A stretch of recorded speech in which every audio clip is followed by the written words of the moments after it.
दो काम है। एक काम हम सब जाकर के कांग्रेस की नीति यूपीए सरकार और कांग्रेसी सरकारों ने जो काम किया ओबीसी के लिए, हमारी राजस्थान की सरकार जो ओबीसी के लिए कल्याण के लिए काम कर रही है, इसको गांव-गांव ढाणी-ढाणी पहुंचाने की आवश्यकता है। दूसरा जो काम हमको करना है, वो दूसरा काम करना है कि जो केंद्र में बैठी हुई मोदी सरकार है और जो आरएसएस और बीजेपी के लोग हैं, वो किस प्रकार से ओबीसी के खिलाफ है। ओबीसी के साथ साथ दलित, माइनॉरिटी, छोटे व्यापारी, महिलाएं, बेरोजगार, इन सब के खिलाफ काम करने का काम कर रहे हैं। उन सब की सच्चाई प्रत्येक गांव में, ढाणी में, वार्ड में, मोहल्ले में जाकर के आपको बतानी पड़ेगी। क्योंकि हम बहुत लंबा चौड़ा यहाँ भाषण दे दें, पता नहीं क्या क्या बातें कर जाएं, उससे काम नहीं चलेगा। हमें टारगेटेड काम करना पड़ेगा। जो काम हमको करना है वो दो ही काम आज की तारीख में करने हैं कि हमारी कांग्रेस पार्टी, हमारे कांग्रेस पार्टी के महान नेताओं ने, पूर्व प्रधानमंत्रियों ने, वर्तमान में कांग्रेस के नेता जो मुद्दे ओबीसी के उठा रहे हैं वो, और हमारी सरकार जो ओबीसी के लिए काम कर रही है, वो सारी की सारी बातें हमको गांव ढाणी तक, मोहल्ले तक, वार्ड तक, प्रत्येक व्यक्ति तक बतानी। और दूसरा मैंने बताया कि केंद्र की सरकार की जो ओबीसी के और आम जन के खिलाफ जो नीतियां हैं उसके बारे में बता। आप देखिए, इतिहास उठा करके देखिए कि जब से देश आजाद हुआ है तब से अगर किसान के लिए किसी ने काम किया, छोटे व्यापारी के लिए किसी ने काम किया, गरीब के लिए काम किया, दलित के लिए काम किया, तो वो कांग्रेस पार्टी और कांग्रेस पार्टी की नीतियां, चाहे गरीबी दूर करने की बात की हो, किसान को हरित क्रांति से जोड़ने का काम किया हो, चाहे दुग्ध क्रांति लेकर के आए हो, चाहे किसान को जमीन का अधिकार दिलाने की बात की हो, चाहे किसान को आगे बढ़ाने की, नौकरियों में अवसर प्रदान करने की बात की हो, किसान के बेटे को शिक्षा, चिकित्सा जैसी सुविधाएं देने का अगर कोई काम किया हो तो वो कांग्रेस पार्टी ने किया है। और आप देख सकते हैं एक से एक नीति हमारे केंद्र की सरकार की जो है। यूपीए सरकार जब आई तो आपने देखा होगा कि राइट टू एजुकेशन दिया, गरीब का, किसान का बेटा फ्री में शिक्षा ले सके, सरकारी स्कूलों में और प्राइवेट में भी 25% तक वहां पर एडमिशन लेकर के सरकार उसका पैसा दे। और वो अगर एजुकेशन ले रहा है तो वो गरीब का, ओबीसी का, किसान का बेटा ले रहा है। वो राइट टू एजुकेशन कांग्रेस की यूपीए सरकार ने दिया। जो किसान अन्न पैदा करता है, जमीन का सीना चीर करके, न धूप की परवाह करता, न छांव की परवाह करता, न बरसात की परवाह करता, न आंधी ओलों की परवाह करता, उसके बावजूद भी सबको पेट पालने का काम किसान करता है। फिर भी राइट टू फूड का अगर किसी ने अधिकार दिया तो वो कांग्रेस सरकार है, जिससे किसान के खेत में पैदा हुआ अन्न पूरे देश का और दुनिया का पेट भरता है। और गरीब का पेट फ्री में भरे, 1 रुपए किलो, 2 रुपए किलो गेहूं देकर के उसको भूखा नहीं सोने दे। अगर ये काम किसी ने किया तो वो हमारी कांग्रेस की यूपीए सरकार ने। गरीब को कैसे जीने का अधिकार मिले, उसको काम कैसे मिले, उसके हाथ को, वो भूखा नहीं सोए, इसके लिए अगर महात्मा गांधी नरेगा अगर योजना दी तो वो यूपीए सरकार ने और हमारी कांग्रेस पार्टी की नीति ने दी। और कांग्रेस पार्टी ने एक कानून बना करके सबको ये अधिकार दिया कि अगर आप काम मांगोगे तो काम मिले। शहरों में ये योजना नहीं थी तो मुख्यमंत्री जी ने अपनी बार बजट में, अशोक गहलोत जी ने, आपने देखा होगा कि इंदिरा गांधी जी के नाम से इंदिरा गांधी रोजगार शहरी गारंटी योजना देकर के शहर में भी कोई गरीब, दलित, पिछड़ा अगर कोई काम मांगने जाएगा कि मुझे काम चाहिए तो उसको अधिकार दिया गया, कानून बना करके कि उसको 100% काम मिलेगा, वो भूखा नहीं सो पाए। ये काम अगर किसी ने किया तो वो कांग्रेस की सरकार ने। जो भ्रष्टाचारी करते हैं और भ्रष्टाचार को बढ़ावा देते हैं, उनके लिए राइट टू इंफॉर्मेशन अगर सूचना का अधिकार किसने दिया तो वो हमारी यूपीए सरकार ने दिया। इनका कहीं कोई मानना नहीं है। अगर अच्छी शिक्षा नीति गरीब के किसान के बेटे को मिले, अगर उस शिक्षा नीति को 1986 में देने का काम किया तो हमारी कांग्रेस की यूपीए सरकार ने दिया, भाजपा और आरएसएस का कोई लेना देना नहीं। अगर उच्च शिक्षा हमारे किसान के बेटे को मिले तो अगर वो विश्वविद्यालय अनुदान आयोग अगर बनाने का काम किया तो पंडित जवाहरलाल नेहरू जी ने किया। कांग्रेस, बीजेपी का या आरएसएस का इसमें कोई योगदान नहीं। आप देखिए, किसान के कर्जे माफ करने का काम किया तो मनमोहन सिंह जी और सोनिया गांधी जी ने किया, और आज राहुल गांधी जी के कहने के ऊपर 14,000 करोड़ का अगर किसान का कर्जा माफ हुआ तो वो अशोक गहलोत की और कांग्रेस की आपकी सरकार जो आपने बनाई है उस सरकार ने करने का काम। अगर देश में कहीं भी किसान के लिए अलग से बजट और दुगुना बजट करने का काम किसी भी स्टेट में हुआ तो वो राजस्थान में कांग्रेस की सरकार, अशोक गहलोत की आपकी बनाई हुई सरकार, उसने किया, न कि बीजेपी और आरएसएस। आप समझ सकते हैं कि अंग्रेजी स्कूल खोल करके किसान का बेटा अंग्रेजी पढ़े, फ्री में पढ़े, सरकारी स्कूल में इंग्लिश पढ़ने का अगर कोई काम कराने का काम किया तो वो आपकी कांग्रेस की सरकार ने किया, अशोक गहलोत की सरकार ने किया, हमारी सरकार ने किया, जो खून पसीना लगा करके हमने सरकार बनाई कांग्रेस की राजस्थान में, उसने ये काम करने का काम। अगर 500 रुपए का सिलेंडर किसी हिंदुस्तान में कहीं भी मिल रहा है 1140 के बजाय, तो वो राजस्थान की सरकार होगी, जो कांग्रेस की सरकार होगी। ये अमित शाह और मोदी जी की और आरएसएस की सरकार या पाठशाला में 500 रुपए का सिलेंडर नहीं मिलता है। हमारी जब सरकार थी तो 400 रुपए में सिलेंडर देते थे मनमोहन सिंह जी, आज 1140 रुपए में या 1180 रुपए में ये मोदी जी की सरकार दे रही है। क्या ये किसान का भला कर रहे? जब उत्तर प्रदेश में चुनाव हुआ, पिछला चुनाव जो स्टेट का, तब देश के प्रधानमंत्री ने कहा था कि हाँ बीजेपी की सरकार बना दीजिए, मैं गारंटी देता हूं कि किसान का कर्जा माफ करूंगा। क्या किसान का कर्जा देश के प्रधानमंत्री ने माफ किया?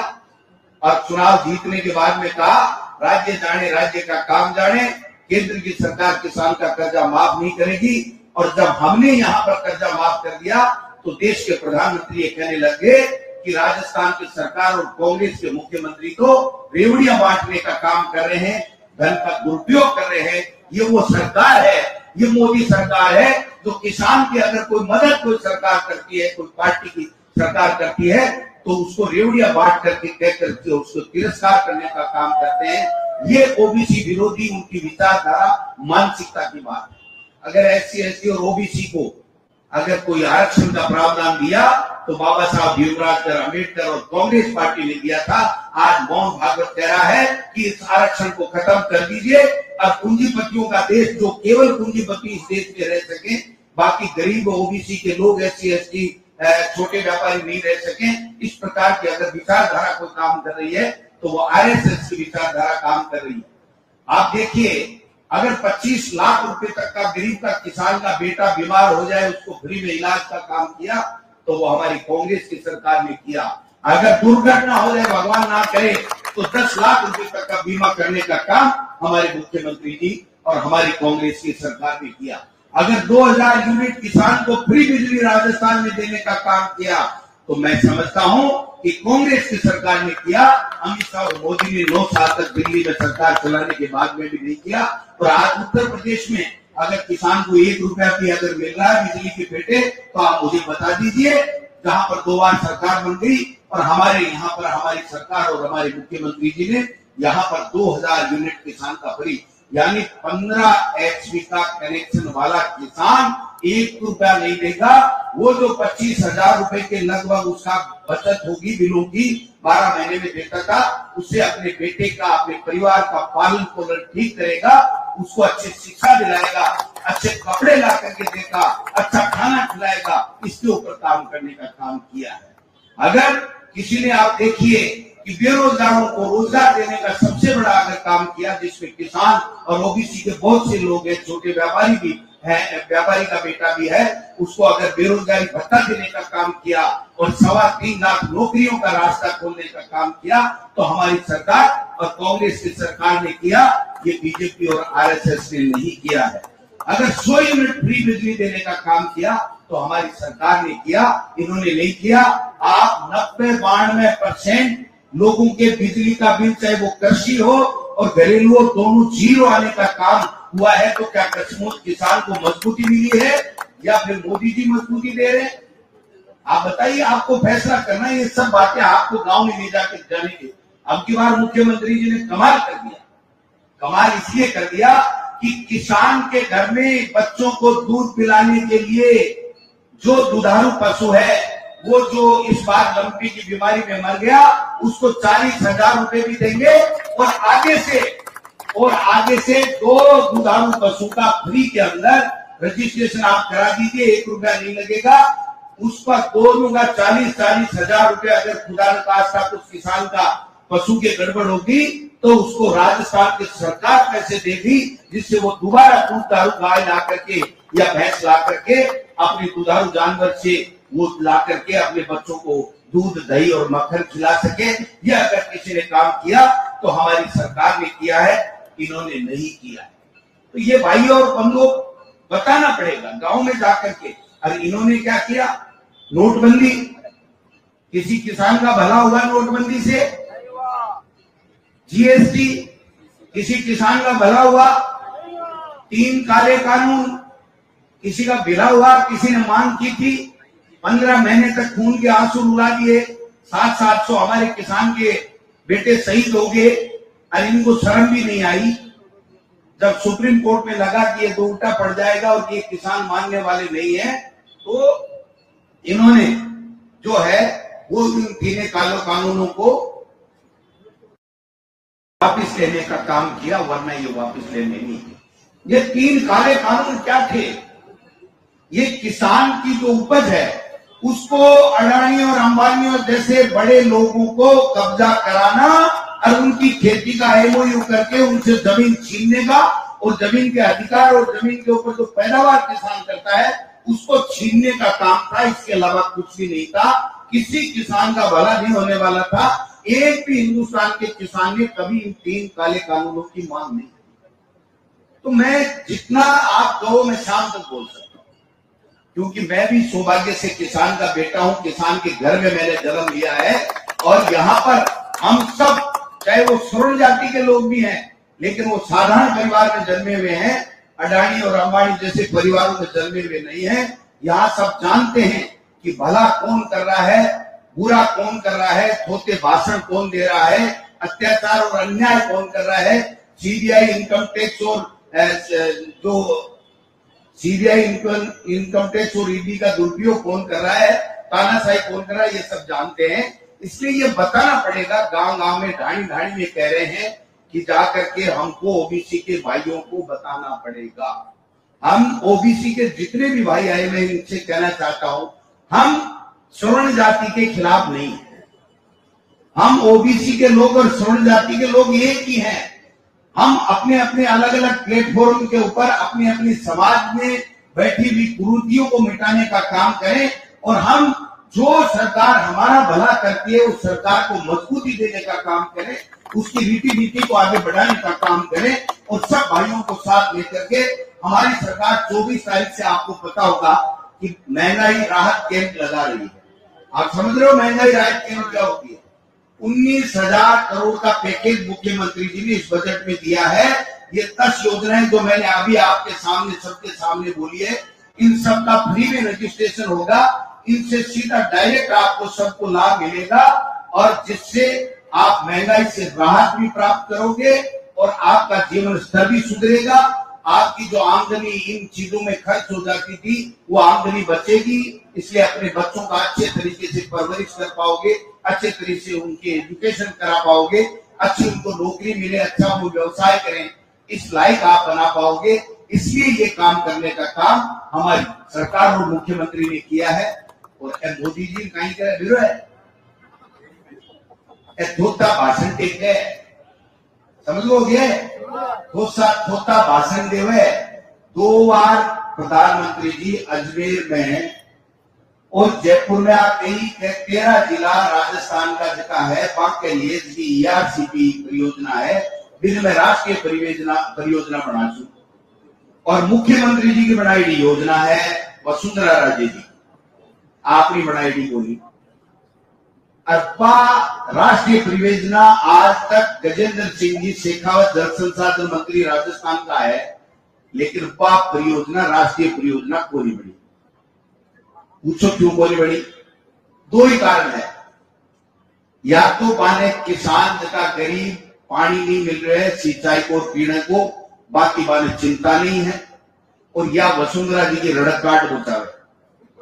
तो वसुंधरा जी जबकि परियोजना बना दी बिन लिहाके को नहीं बढ़ावा, तो भाई जी दोबारा दूसरो मुख्यमंत्री थारो अब काला आबाड़ो भी कोनी, न तो मुख्यमंत्री थारो आवे न थारे से यहाँ की परियोजना दोबारा बने, और न थारे हाथ में राष्ट्रीय परियोजना दो। थारे कहने 2024 मई तक को टाइम है। अगर किसान को, ओबीसी को, पिछड़े को, दलित को, माइनॉरिटी को, छोटे व्यापारी को, सबको भलो चाहो, राजस्थान में कुछ देर चाहो, अर्थात में थोड़ी बहुत भी नैतिकता बचे भी है, तो तेज की जबान पर देश को प्रधानमंत्री जी राजस्थान में कह गए हो भी जबान के ऊपर पक्का रहो और राष्ट्रीय परियोजना ईआरसीपी में बनाओ, नहीं तो आप 2023 तो कांग्रेस को है, 2024 भी यूपीए को होएगो। मोदी जी थारो पतो ही बोला गए तो ठीक नहीं। देश को प्रधानमंत्री 4 बार आयोग बना, जो चुनाव से मतलब है, दूसरी बात से मतलब कोई।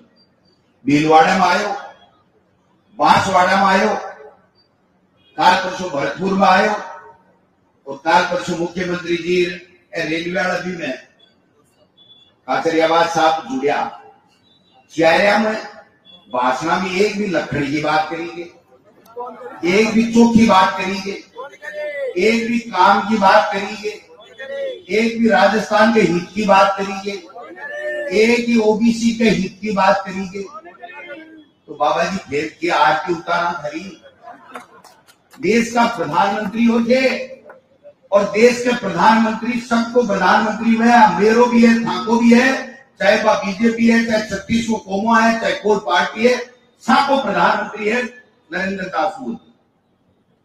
अभी का बावजूद भी ईडी सीबीआई इनकम टैक्स पटक कर मैं चुनाव जीत देसूं, तेरी मर्जी आवाज ना आ जाए तन्नी पटकाना 2024 में।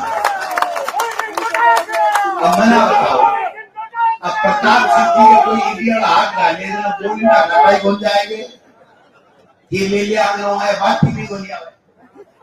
एक तरह से कोई बरू ऐसी है, बरू तोड़ देसी, तलवार ऐसे तो बात सलाबू बनिया ठोस राम ले लेसी, बंदूक जावा तो बंदूक ठोस राम ले लेसी। अब आपको मुकाबला किया करसी ईडी वाला आओ न गावे को, तर मार्गलाल सिंह आई आजो करके आजो न सोन पापड़ी लिया बोल मिलन रेस्टोरेंट सीकर पर नेंद्रा की है, एक मिनटानी खराब बोलियो किलो करारो का भेज दे चला दे यार। किसान के बेटे के किलो का विधम लालसी रिप्या लालसी अडानी अंबानी 20,000 करोड़ सेल कंपनियां के मायने की का है, जगह का है पाक लालसी नहीं अडानी का लालसी। अब बाके जाओ ने देखे कोई ईडी मीडिया जाओ, और बाके ड्राइंग रूम में बैठ बैठ तो ये योजना बनावे है, तो मैंने आप बताओ फिर बाके चले क्या जाओगा। ये भाई लोगों जबकि बोलने जितनी थोड़ी आपके बारे में, आपने जितनी चौकी बात है वह बोलने जितनी कम है। समय को आपकी मर्यादा है, अपना राष्ट्रीय स्तर का नेता है, ए भी बोलना चाहेगा और कदे मिलांगा ना बात करागा। लेकिन हर्षाई जी मैं थाने धन्यवाद देना चाहूं कि मैं करीब वो एक ही डिपार्टमेंट का मैं प्रकोष्ठा में एक ही सिलेक्शन करे 2.5 साल में, अभी एक भी मेरे पास गए तो मतलब मैं भी ठीक है, तो मतलब है माली नजर ठीक ठाक काम कर रही है आज की तारीख में, क्योंकि बाकी तो आज बढ़िया गोलियां बंसी भाई जी एक ही डिपार्टमेंट बनायो। हर्षाय यादव जी को अरे यादव साहब की मेहरबानी होगी, मैंने बोला 3 नाम भेज दो, मगर मैं तो हाल नयो टाबर हूँ, 1.5 साल ही रहा, 3 नाम छाटिया गोली में तो एक भेजूं, बिन बढ़ाओ तो बिन बना दो, नहीं दूसरे ने बना दीजिए, फिर बढ़ाओगा तो कैसे काम चला जाएगा। मैं आपको आभार प्रकट करना चाहूं कि 1 सेकंड के मायने हर्षा यादव जी की मंजूरी थी। अरे हर्षा यादव जी एक दिन भी घर नहीं बैठे हो, और शानदार टीम बना ली, जबकि टीम गांव गांव ढाणी ढाणी जाएगी, आपने सरकार की बढ़िया बात बताओगी, मोदी सरकार की विफलता बताओगी, और 2023 भी आप 2024 की दिल्ली आरोपी फतेह करांगा की। अमित शाह जी आया, आई बाई ताई ताई कर चले जाएगा। एक फुटी कोड़ी भी अगर गृह मंत्री दे चले जाए तो मान बता दीजिए। एक कोई पुलिस की ट्रेनिंग की अगर कोई कॉलेज भी दे जाए तो यह मानांगा क्यों देर दे है, लास्ट तो कर चले जाएगो। 1 रुपये भी देर खोल जाए, मैं थाना गारंटी दूं 1 रुपये देणु तो नाम भाई जी टाबर को ही बन कटा देखू नाम तो टाबर को ही बन कटावे। ये बहुत होशियार है लोग, आरएसएस का लोग, अरे ऐसे की साजिश रचे है। बिना अगर कोई विफल करवा को अगर कोई में मादा है तो किसान के बेटा के मायन है जगह थे बैठा हो, 37 कौमों का आदमी बैठा हो और सब बयान सागे लो, ओबीसी हो चाहे एससी एसटी माइनॉरिटी स्वर्ण कास्ट सैन्य सागे लो, क्योंकि ओबीसी कास्ट की है वह किसानी काम करे और किसान सबने साथ ले चले। देखी बात, सबने साथ ले चले, ये सबने साथ ले चलो और आपने गांव गांव ढाणी ढाणी के मान बिगुल बचा दो। 6, 7, 8 महीना है भाई जी, टेम को नहीं है। अब तेरी मेरी बात करवा की आवश्यकता को नहीं, मीडिया का बंधु थारा माइक लगावे, जना 2 ही बात कह दो, हमारी सरकार चोखो काम करे, मारो नेता राहुल गांधी जी जोरदार यात्रा काटी, जोरदार हमारी विचारधारा कांग्रेस की है, और खड़गे साहब के नेतृत्व के मायने पूरे देश में कांग्रेस पार्टी बहुत बढ़िया काम कर रही है। हिमाचल में जीत गया, कर्नाटक में जीत गया, राजस्थान जीतांगा, मध्य प्रदेश जीतांगा, छत्तीसगढ़ जीतांगा, और यहाँ जोश भजो सामने आरएसएस करे ना पन्ना प्रमुख पन्ना फाट जैसी देता चलो बोझे भी रह जैसी काम में बढ़िया है। आरएसएस का चोचला है, हम पसवा की सरकार को नहीं। आपने तो घर घर गांव गांव गुआड़ी गुआड़ी जाए और बोले के मां जा कह दो हमारी सरकार वो मारो काम करो। आज दिल्ली की सरकार गलत काम कर रही है, किसानों के खिलाफ है, ये इनको हटानी है। 2023 में कांग्रेस की बनानी है, 2024 में मोदी जी की सरकार ने हटानी कह दोगा, कह दो हाथ खड़ा। बहुत बहुत धन्यवाद।